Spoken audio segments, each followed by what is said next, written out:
वंशी विभूषितकरान् नवनीरदाभात् पीताम्बरादरुणबिम्ब फलाधरोष्ठात् पूर्णेन्दुसुन्दरमुखादर विन्दनेत्रात् कृष्णात् परं किमपि तत्त्वमहं न जाने। वन्दो गुरुपदकञ्ज कृपासिन्धुनररूपहरि महामोहतमपुञ्ज जासुवचन रविकर निकर जासुवचन रविकर निकर।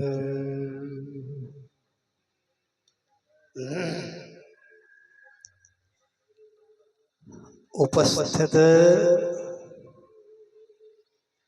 समादरणीय सत्संग प्रेमी सज्जन वृंद तथा समादरणीया धर्मशीला साध्वी देवियों,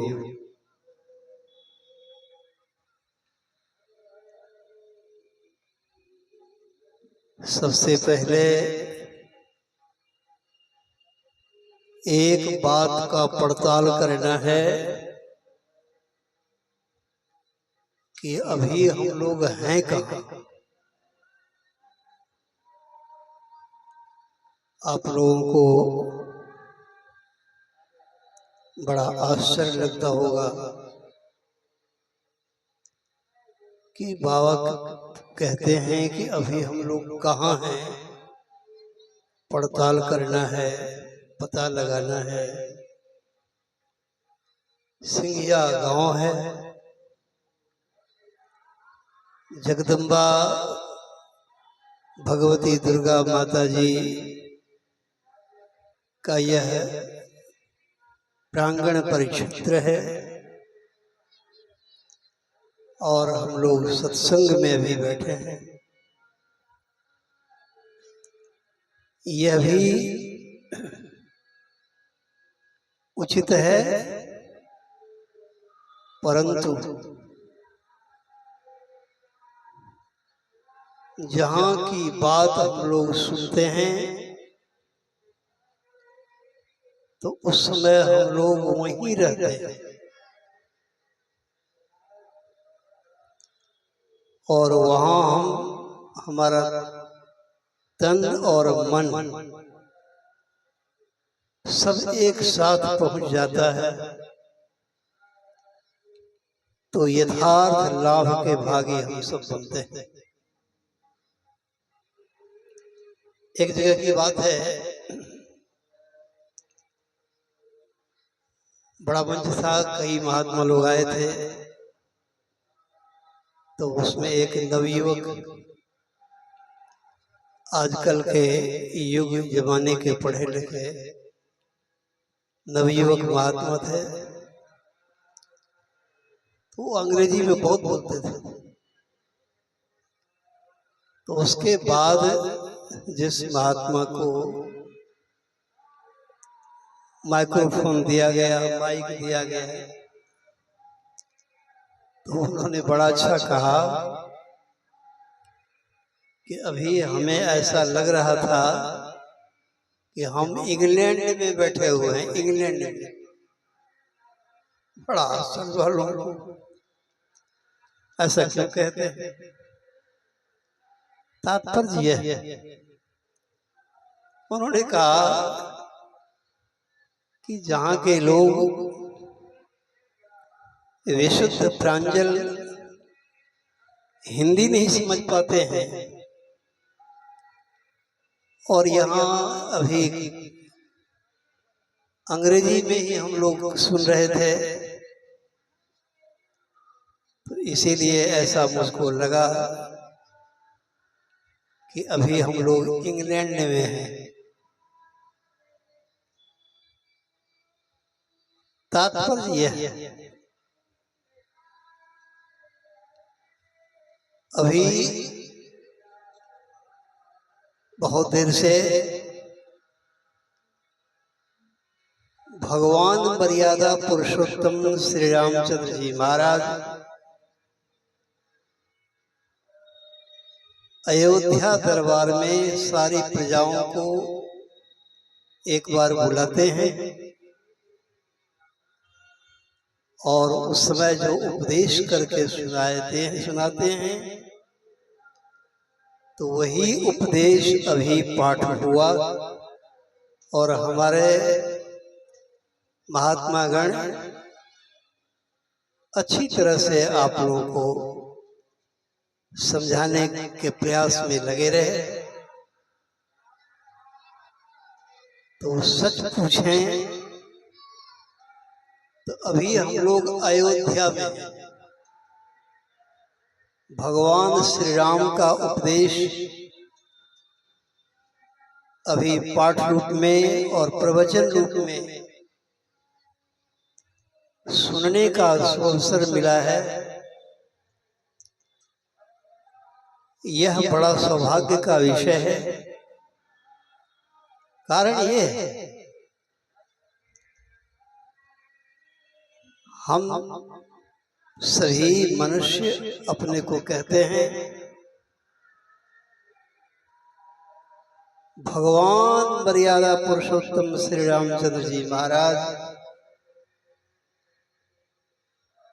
वे अयोध्या दरबार में सभाओं के बीच राजा राम होते हुए खड़ा होकर के और सबसे यही हाथ जोड़कर कहते हैं कि मैं आप लोगों को कुछ सुनाने जा रहा हूं, यदि अनुचित हो तो आप लोग इसका बहिष्कार करेंगे, उचित हो तो ग्रहण करेंगे। भगवान श्री रामचंद्र जी महाराज को ही मर्यादा पुरुषोत्तम कहा गया है। जो जितने शिष्टाचारवान होते हैं, सदाचरणवान होते हैं, वे उतने बड़े मर्यादा पुरुषोत्तम कहलाते हैं। तो विनम्रता भगवान श्री रामचंद्र जी महाराज से बढ़कर और किसी में नहीं देखा गया। भगवान श्री रामचंद्र जी महाराज को इसीलिए मर्यादा पुरुषोत्तम कहा गया। अब कितनी बड़ी मर्यादा, कितना बड़ा शिष्टाचार कि सबसे कहते हैं कि यदि मैं अनुचित कहूं तो आप लोग मेरा बहिष्कार करेंगे। ऐसा नहीं सोचेंगे कि राजा राम कह रहे हैं तो सुनना है, ऐसी बात है। अब जिनके कथन में जितनी विनम्रता होती है तो उनके उपदेश का, उनके वचन का उतना अधिक प्रभाव पड़ता है। तो भगवान मर्यादा पुरुषोत्तम श्री रामचंद्र जी महाराज क्या कहते हैं, किस विषय पर अपना प्रवचन करते हैं, यह भी बड़ा गौर करने योग्य है। गौर करने के लिए इसीलिए मैं कहता हूं कि यहाँ जो विज्ञापन छपा है तो उसमें एक शब्द है राम कथा, संत मत सत्संग। राम कथा संत मत सत्संग, तो दरअसल राम कथा है क्या? कहेंगे राम जी की कथा को कहते हैं राम कथा।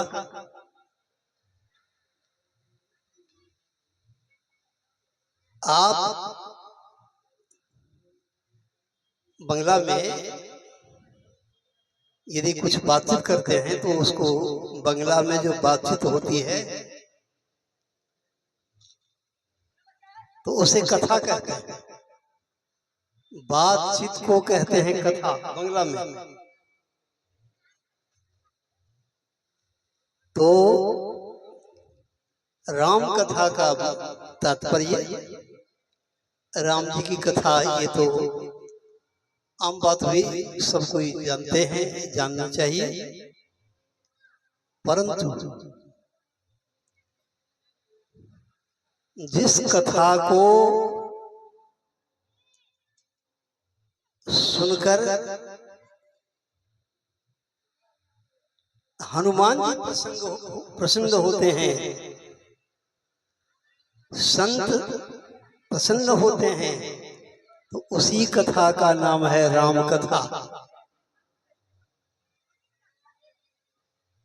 जिस कथा का आख्यान उपदेश हनुमान जी ऐसे संत करते हैं तो उसे राम कथा कहते हैं। अब फिर जिस कथा को सुनकर राम जी प्रसन्न होते हैं उसे राम कथा कहते हैं। तो राम कथा के इतने रहस्यात्मक प्रस्तुत किए जाते हैं। तो भगवान मर्यादा पुरुषोत्तम श्री रामचंद्र जी महाराज वह कथा कहते हैं जो कथा संत महात्मा लोग दिन रात कहते हैं। सत्संग में जब भी आते हैं, संत शिरोमणि गोस्वामी तुलसीदास महाराज ने श्री रामचरितमानस के आरंभ में ही कहा, बिन सत्संग विवेक न होई। सत्संग के बिना सार असार का ज्ञान, इसी का नाम है विवेक, नहीं होता। कर्तव्य और कर्तव्य का ज्ञान, इसी का नाम विवेक है, नहीं होता। क्या पाप है क्या पुण्य है, इसी का नाम विवेक है, नहीं होता। धर्म अधर्म का भी ज्ञान नहीं होता। जहां धर्म अधर्म का ज्ञान होता है वही है विवेक। और सत्संग के बिना वह विवेक नहीं होता है। संत शिरोमणि तुलसीदास जी महाराज रामचरितमानस के आरंभ में ही कहते हैं, बिन सत्संग विवेक न होई। यही दरअसल भगवत कथा का रहस्य है, जिसकी परिपुष्टि करते हुए जिस विषय के संबंध में हमारे भगवान महादेव जी कहते हैं, शंकर भगवान कहते हैं, बिन सत्संग नो हरि कथा। सत्संग के बिना विवेक नहीं, पहले आपने सुना। जहां ये विवेक की चर्चा होती है वही है दरअसल राम कथा। राम कथा का सार विज्ञान यही है। जिससे विवेक हमें प्राप्त होता है। तो बिन सत्संग नो हरि कथा। देखिए, सत्संग के बिना विवेक नहीं होता है। अब विवेक नहीं होता है तो हमें ये भी पता नहीं होता है कि हम हैं क्या। अभी हमसे कोई पूछे कि आप कौन है तो हम कहेंगे कि हम मनुष्य हैं। भारत की आबादी अभी 140 करोड़ की है और दुनिया की आबादी अभी 8 अरब के करीब में है। तो ये 140 करोड़ हम भारतवर्षी अपने को सब मनुष्य कहते हैं और दुनिया में 8 अरब मनुष्यों की आबादी है। सब मनुष्य हैं। परंतु भगवान शंकर जी कहते हैं कि जो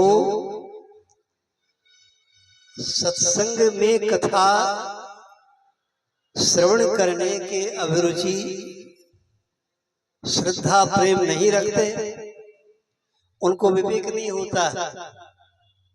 वो मनुष्य है या नहीं है स्वयं उसे पता नहीं होता है। चाहे वो कितना हो पढ़ा लिखा हो, विद्वान हो, धनवान हो, गुणवान हो, उच्च कुलशीलवान हो, परंतु उसे विवेक नहीं होता, स्वयं का पता नहीं होता। देखिए,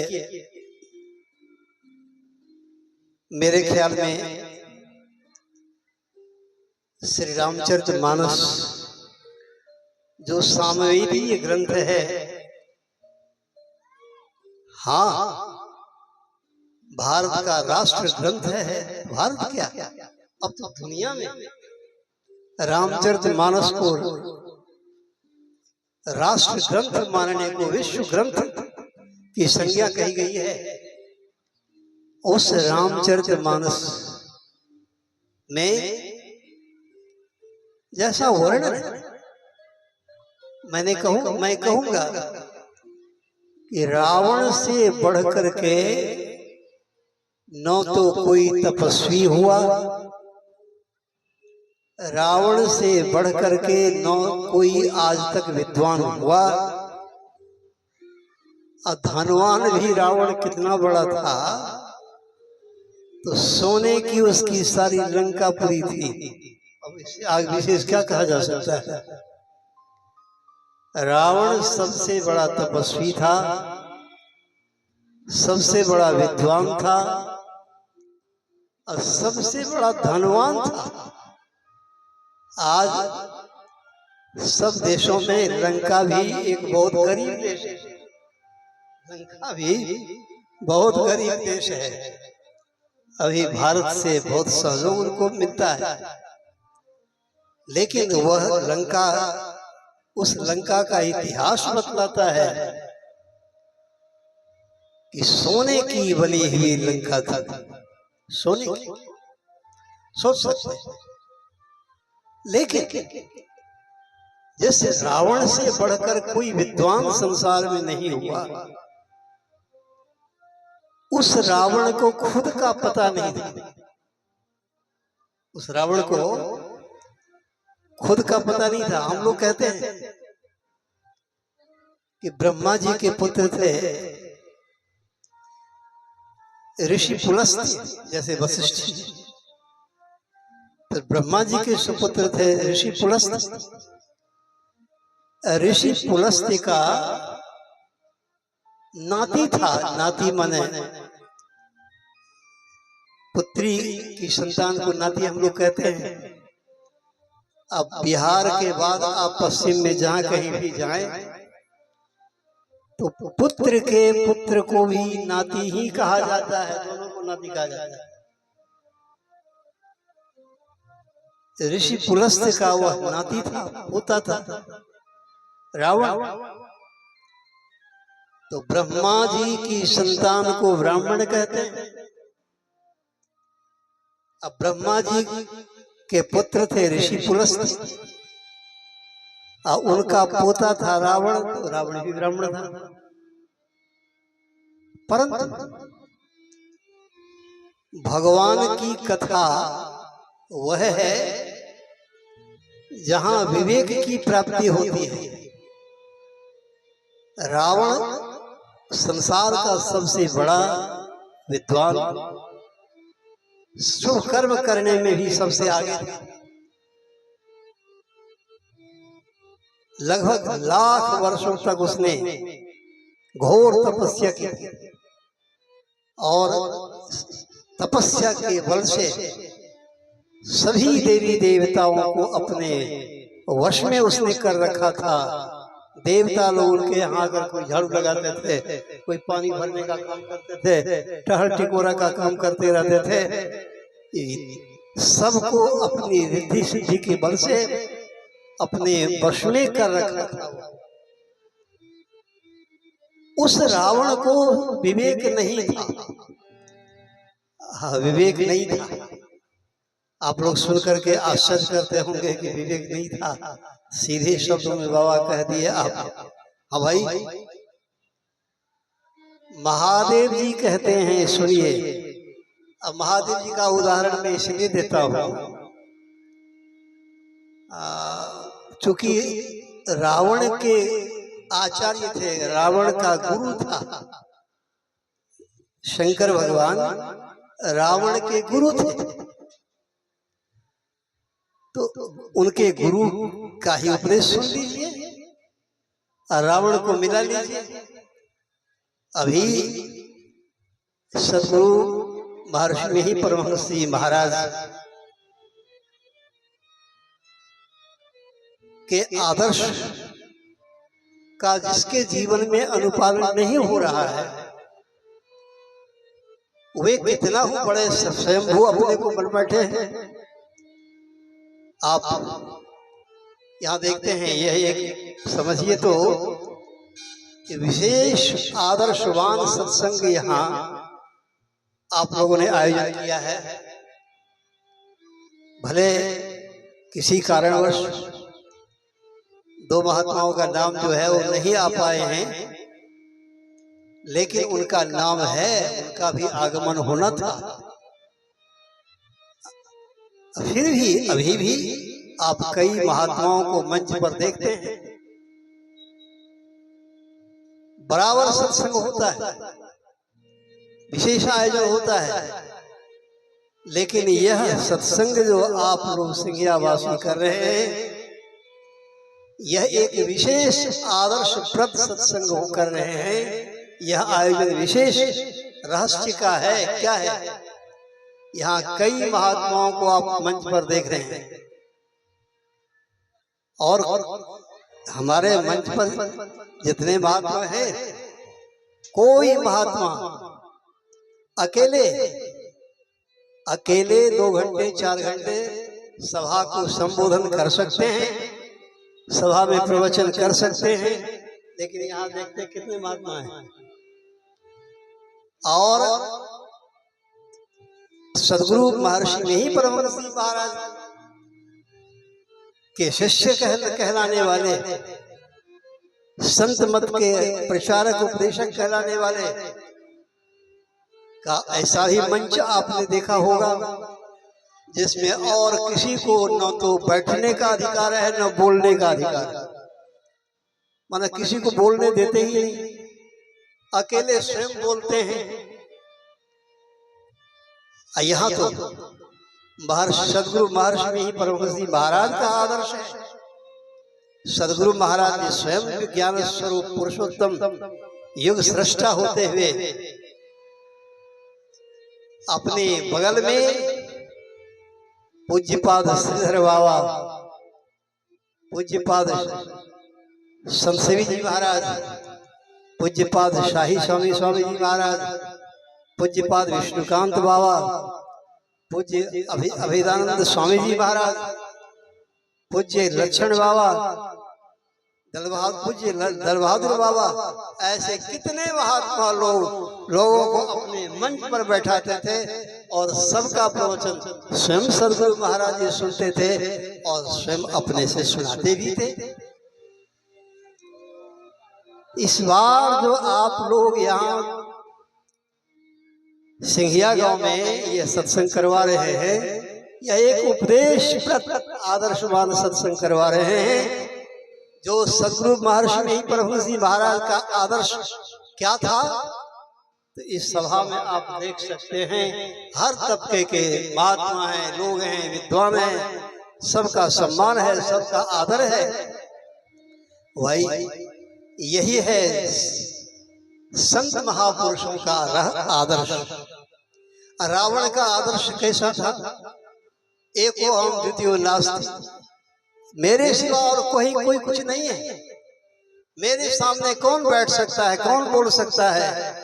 बस रावण वृत्ति वाले वे, उनमें कभी संत का आदर्श प्रवेश कर नहीं सकता, चाहे कितना हो रावण की तरह सभी ग्रंथों का ज्ञाता क्यों नहीं हो जाए, लेकिन ये बात कभी संभव नहीं है।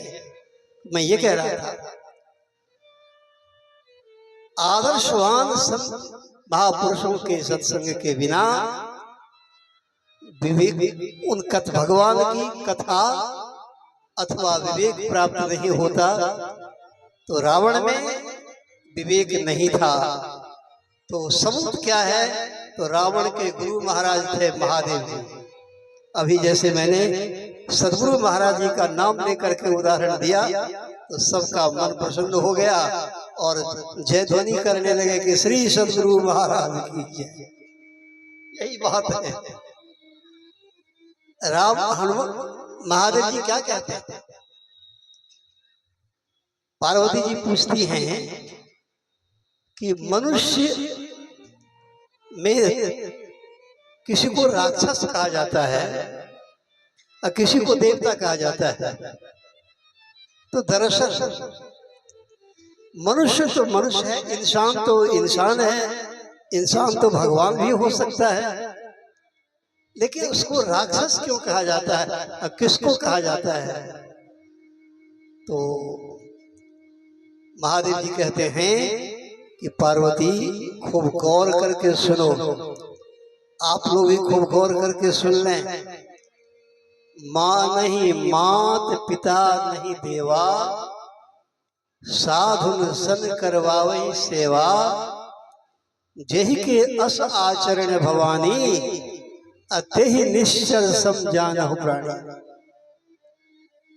जो देवी देवताओं को नहीं मानते, माँ नहीं मात, पिता नहीं देवा। अवेद में सबसे पहले कहा गया ओम मातृदेव भाव, ओम पितृदेव भाव, ओम आचार्य देव भाव। माता प्रत्यक्ष देवता है, पिता प्रत्यक्ष देवता है, आचार्य गुरु प्रत्यक्ष देवता है। कोई मान के चले कि खूब देवी देवताओं की पूजा करता है, लेकिन माता पिता का घोर अपमान करता है, साधु संत गुरु का घोर अपमान करता है, तो उसको क्या कहा जाएगा? जो पूजा पाठ खूब करे और माता पिता को बहुत त्रास दे, बहुत दुख दे। तो दरअसल महादेव जी कहते हैं वह निश्चर कहलाता है। निश्चर में राक्षस, अनिश्चर होता है तो साधु संत करवावई सेवा। रावण की लंका में कभी किसी साधु संतों का सम्मान नहीं हुआ, क्योंकि विवेक की बात तो वही कहते हैं, भगवान की कथा का विज्ञान तो वही प्रकट करते हैं। यदि कोई साधु संत आते भी तो उन्हें प्रताड़ित करके लंका से मार भगाया जाता था। तो ऐसा यदि कोई मनुष्य है तो वह मनुष्य का खोल पहना हुआ है, उसका कोई मनुष्य मानवता के अभाव में कोई मोल नहीं है। खोल से क्या होने वाला है? बिना आदर्श का मनुष्य बेकार। तो उन्हें निश्चल कहा गया। महादेव जी पार्वती जी को समझा कर कहते हैं, अच्छा ये सारे दुर्गुण क्यों होते हैं? इन सारे दुर्गुणों का एकमात्र कारण यह है, देखिए श्रीमद् भगवद गीता में भगवान श्री कृष्ण चंद्र जी महाराज कहते हैं, ध्यायते विषयान् पुंसः संगस्ते शुभजायते संगात् संजायते कामः कामात् क्रोधो भिजायते। एक शब्द है साथ और दूसरा शब्द है संग। दोनों में बड़ा अंतर है, साथ में और संग में बड़ा अंतर है। तो भाई संग का रहस्य क्या है? भगवान कृष्ण के शब्दों में सुने, विषयी लोगों के संग में यदि हैं तो आपके अंदर विषय भोग वासना बढ़ती है, जगती है, बढ़ती है। तो जिसके साथ में रह करके विषय भोग वासना जगे, वो साथ हुआ, संग नहीं हुआ।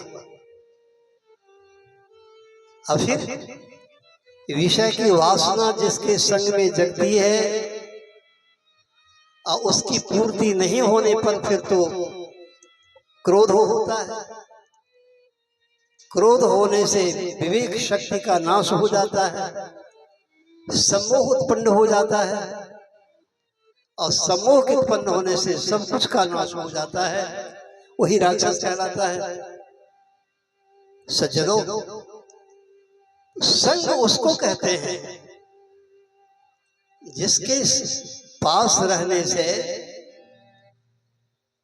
कभी विषय लिप्सा अंतःकरण में जगती भी नहीं, छू भी नहीं सकती है। जिसके साथ में रहने से अनुराग सो निज रूप जो जगते विलक्षण देखिए, संतोष सम शीतल सदादम देहवंत ने लेखिए। विषय वासना छू नहीं सकती है, विषय वासना छू नहीं सकती है।